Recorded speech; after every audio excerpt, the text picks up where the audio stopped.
Hi everyone, Philip here. Morning of the 7th of April. I'm having my second coffee of the day. I'd like you to look at that cup. My son and I, Oliver and I, went camping in Kafia Harbour last summer, and I found these cups. They're made in Cambridge, and the black fleck is Kafia sand. It's really cool, and it's nice to drink out of. So I'm having a coffee. Feel free to grab one of your own or a cup of tea. So I want to talk about plums in a minute. My jar of plums from last year's plum harvest. Very good harvest it was indeed. Side note, this year's fruit harvest has been probably the best we've had. We've got lots of fruit trees here, and our flat-o peaches are particularly good, but most years it's a disappointing harvest. This year, man, out of the box. So kind of enjoying that. It seems, by all accounts, and by that I mean the elders met last night via Zoom and talked about what we know about you guys and how you're coping. It seems like you're doing okay, and that's fantastic. What we don't know is what you haven't told us, and what we don't know is what you might have said to say, I'm fine, when in fact you're not. So if you're lying to us, we can't help you. If you want to be honest and say that you're not okay, and if we can do something about it, we will. If you are actually okay and you are being completely honest, that's fantastic, and long may that continue. We're almost 2 weeks in, and I find that quite hard to believe. This time has been a mix of fast and slow, and right now, though, I'm feeling more a sense of, wow, almost 2 weeks, gosh, only 2 weeks to go, we hope. So hang in there, and please feel free to be in contact if you do need help. And of course, actually, I want your help as well. I've been thinking about an idea. Could I name this vlog? Sorry, it's not a podcast. Could I name it? And because I drink coffee all the time, and my first and best coffee of every day is my short black, in that short black cup I showed you the last time, I wondered, could I call this short vlog series Short Black Scriptures? Now that could have all sorts of problems as soon as I say it out loud. But of course, thinking about it being short, punchy, flavorful, and the best of the morning, at least the best coffee of the day for me is my first one. So I was kind of thinking of it like that, but I'd like to enlist your aid. What would be a better name if you could name it? And feel free to mock me if you like. I mock myself. So if you have a better name than SBS, Short Black Scriptures, I'd like to hear it. I'm not settled on it by any means.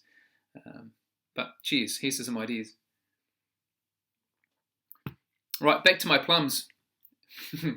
The seal on it. We're talking about the 7 seals and the breaking of the first 6 at the moment. Revelation 6 has Jesus opening the first 6 seals, and it sets up a pattern which is repeated throughout the next 2 series of 7. We have after this 7 trumpets and then 7 bowls. And the pattern is 4 happen fast, and then there's a slowdown for 2. And so we have the 6, and then there's a pause before we get to the 7th. And it sort of builds this tension of what's going to happen next, and raises the game to, oh no, what will happen when the 6th seal is broken. And the 4 seals are the classic 4 horsemen of the apocalypse. And in that sense, Revelation's doing its job, because I say classic because Hollywood has loved this image. We have had this passed down, and it's kind of woven its way into our common lexicon with real ease, because Revelation's doing its job. It's capturing our imagination, it's capturing our attention, it's arresting us a little and making us wake up. To wake up from our flat reality that we see only with our eyes, and trying to evoke in us the sense of there being an epic drama that our heart knows and our eyes barely ever see. So it's done the great job, and the 4 horsemen capture many of the big issues that we recognise: the rise and fall of nations, what we call war, the fight between citizens of nations. You would have heard perhaps of the woman who punched a supermarket worker recently, or the guy who was sneezing on people in supermarkets. This is conflict and tension between citizens, not just between nations fighting over land, but between citizens Fighting over what? Well, maybe the third horseman brings a bit of colour to that, because it's a lack of it's sort of this idea that there's going to be poverty and lack of financial and economic resources, lack of food available. So poverty leading to starvation, leading to inequality being seen more clearly within society. And so maybe that's sort of the rising of tension. Again, we see that right now, don't we? People fighting over toilet paper, fighting over essential items, that they're frightened that someone else will have what they need, and so stockpile, and in the end create the shortage themselves out of their fear and anxiety. And of course, the fourth horseman is death itself and Hades. And so if you didn't get caught up in any of the others, if you weren't caught up in a war between nations, if you didn't die in a conflict among citizens, if it wasn't poverty and starvation that got you, then guess what? Everything else, the catch-all big net that grabs us all is death, our mortality, whether it be through disease or anything. We will all die. So the four horsemen capture that element. Then the next one, so the action slows down, and then the next seal is broken, and the cry of the martyrs, the people who have died for being good, for trying to follow God, they have died, and it's a cry of how long must we wait? And the Lord says a little longer. Or at least the call comes out, a little longer, wait a little longer.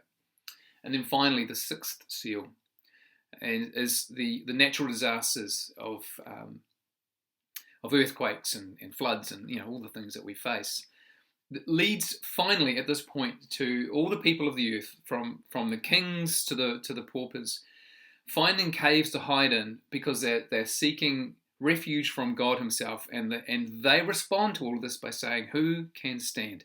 So I'll draw a line there, and we'll get to the next part and what happens next when we get to the next chapters. But I want to look at these six seals and what they're saying, because the first thing I think we should recognize is that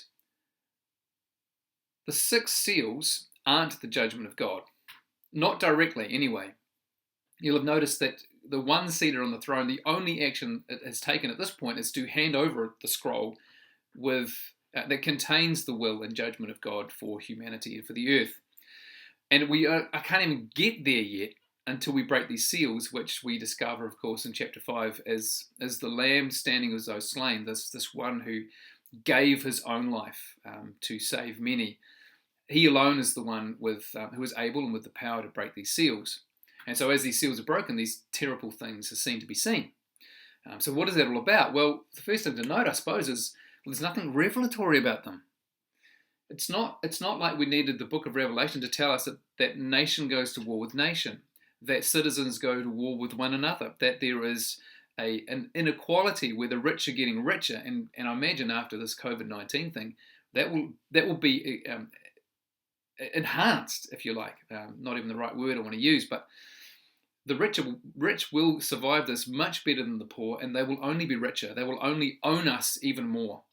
We'll just go into debt to them. Nations will go into debt to the uber rich. So none of this is revelatory. Death coming for us all has always happened. Nothing new.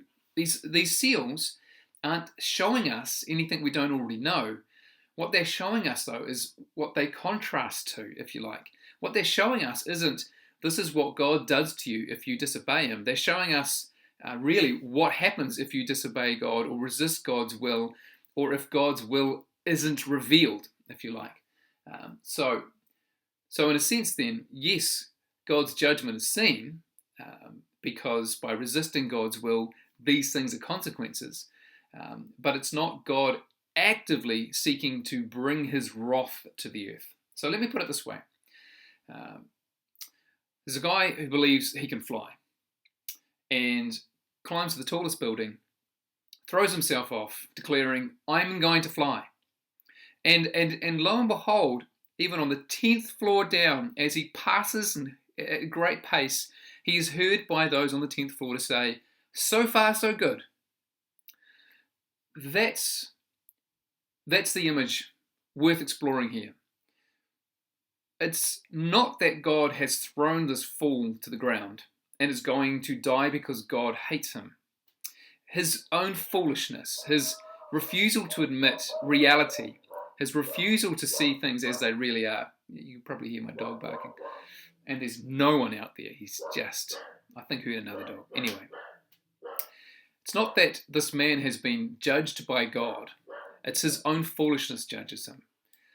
And so what we see in the six seals is particularly what happens on earth if God doesn't intervene. That's more the point. So yes, the resistance of God's will is a judgment on us, absolutely. But more the judgment of we don't really know what God's like. We don't trust him. And the judgment on our own arrogance and ignorance, that we would imagine ourselves as being the solution to our own problems, that we would so stridently resist God to our own destruction. So the seals themselves don't reveal anything new about the nature of our plight, other than to describe the nature of our plight in a reasonably detailed, or at least sweeping way, and to reveal, certainly with the series of seven seals, or the seven seals and the seven trumpets and the seven bowls, that we are caught in a cycle, and though we think we can get out of it, we really obviously can't. The other night they played one of the Marvel stories, Age of Ultron. If you're not into the Marvel stories, that's fine, but it was a 10-year epic journey taken by the Marvel Universe to tell one of the big stories from the comic books series. And the Age of Ultron is one of them. It's the rise of an AI robot that thinks it's going to bring peace on Earth. But it starts with this guy, Tony Stark, Iron Man. He plays this character, Iron Man, a brilliant inventor. And he's had this dream. He had a vision that the world was threatened by alien forces. And he's had this hope in his heart that he might find a way, because he's Iron Man. He creates this robotic suit that he lives, that he fights within, gives him powers. He imagines finding a way to create a sentient, artificial intelligent, robotic police force that would circle the world and protect it from alien invaders. And he's trying to encourage a friend to get involved in this and help him. And his kind of big conclusion to his argument is peace on earth in our time. Imagine that. As if it's a big visionary idea that he has, and it's really not. The whole premise of the Marvel Universe story is there's a power. It's an amoral power. It's the ultimate powers of the universe. It's what created the universe and holds the universe together. And both baddies and goodies are seeking this power, and depending on who can get it will depend on how the story ends up, right? So it's a search for power to impose your will on the universe. That's the story. And Tony Stark's big vision is, well, I want to create a power on Earth that will bring peace. And if I can control this power, we'll be safe. And again, is this a visionary idea? Is this a new idea? Or is this not the oldest idea that every nation and every tribe throughout human history has explored? If we can be stronger than the tribe next door, we'll be safe. And if they appear to threaten us, that will justify our reasons to go and take them out, to subdue them, maybe make them our slaves, but certainly rob their ability to do war against us. That's how we'll achieve peace. So Tony Stark's idea and the whole Marvel Universe story is the oldest story in time, and trapped within the same imaginative world that we are trapped in, which is we need power to force an outcome. And the six seals, as they're broken apart and as these powers are played out, we see, rather than there being a good end goal to our own ambitions, we are in fact caught in a cycle we cannot get out of. We do not have the imagination to escape from it. I think it might have been Einstein who said something like, the order of thinking that got you into the problem you were in, you're going to need a new order of thinking to get yourself out of it. And we don't seem to have the order of thinking that can get us out of the cycle we're in. We just don't have the capacity for it. And various reasons for that, which I won't go into, but all very biblical and theological. So we're not yet at the point of eating the plums. We haven't got there yet. We haven't got to the good stuff. We haven't got to the judgment of God, the goodwill of God, the tasty contents. We're still wrestling with the seals and being confronted with a confronting truth. There is no such as peace on earth in our time. There is only peace in God's time and by God's means. And that is sealed on the scroll at this point, though, as I've already revealed, spoiler alert, actually the whole story of Revelation is retelling in vivid and imaginative detail the story of Christ and the cross. The end of all things, the peace achieved by God, will be through, it has already been fundamentally achieved through Christ's death and resurrection. And as we come up to Easter, that's what we need to be reflecting on. What kind of, how much does that truth, how much does the cross of Christ and the call that we should take up our own cross if we're going to follow him, how much does that lay across our own lives and challenge the way we think and challenge the way we act? Why don't you post in the comments below what you think about the hardest thing of applying the cross of Christ to your own life? Where is it really rubbed you a bit raw, and where you find it really challenging, and how perhaps in a sense where taking up your cross makes living in this world really hard, and why that might be. And love to hear your comments and your posts, and in fact comment on any of the vlogs, and we'll just keep a conversation going. Well, thanks for tuning in, guys. It wouldn't have been the same without you. Look forward to seeing you face to face soon. God bless.